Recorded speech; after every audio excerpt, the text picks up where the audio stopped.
شكرا لك ربي حمدا لك ربي আসসালামু আলাইকুম। এখানে 20টি সুপারি গাছ লাগানো হয়েছে আনসিন বিদেশি পেজের পক্ষ থেকে। এই সারা কবরস্থান জুড়ে এই সুপারি গাছ ছিল, কিন্তু এই সাইডের সুপারি গাছগুলি কিসের কারণে যে মারা গেছে আমরা বুঝতে পারি নাই। ওই পাশ দিয়ে সুপারি গাছগুলি বড় হয়ে গেছে, কিন্তু এই গাছ দিয়ে খালি রয়েছে। এটার লেগে সুন্দর দেখা যাচ্ছিল না, তাই আমরা 20টি সুপারি গাছ এনে এখানে আজকে লাগিয়ে দিয়েছি।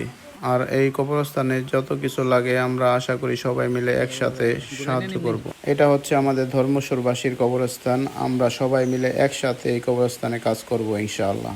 একদিন আমাদের সবাইকে এই বাড়িতেই আসতে হবে, তাই আমাদের যার যতটুকু সামর্থ্য আমরা এই বাড়িটাকে আমরা সুন্দর করে সাজিয়ে রাখবো ইনশাআল্লাহ। এখানে কালাম ভাই, রঞ্জন কাকায়, আমি আরো 3জন ছোট ভাই এখানে কাজ করছে। আশা করি আপনারাও যদি কোনো সুযোগ পান অবশ্যই আপনারা এই কাজের সাথে যুক্ত থাকবেন। এটাই হচ্ছে আমাদের শেষ ঠিকানা। আমরা চাইবো আমাদের শেষ ঠিকানাটা যেন অনেক সুন্দর থাকে, কোনো মানুষ আয়সা জানি এখানে ভয় না পায়। আলহামদুলিল্লাহ, আমাদের কবরস্থানটা এত সুন্দর, মাশাআল্লাহ।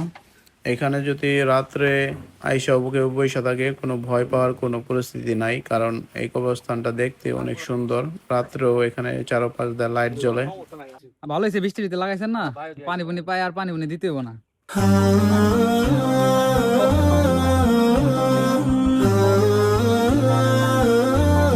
এখান থেকে শুরু করে 20টি সুপারি গাছ লাগানো হয়েছে। হয়তো আরো কয়েকটা সুপারি গাছ লাগতে পারে এখানে। মাঝে মাঝে দু একটা মারা গেছে, ওঠায় আবার লাগাই দিতে হবে।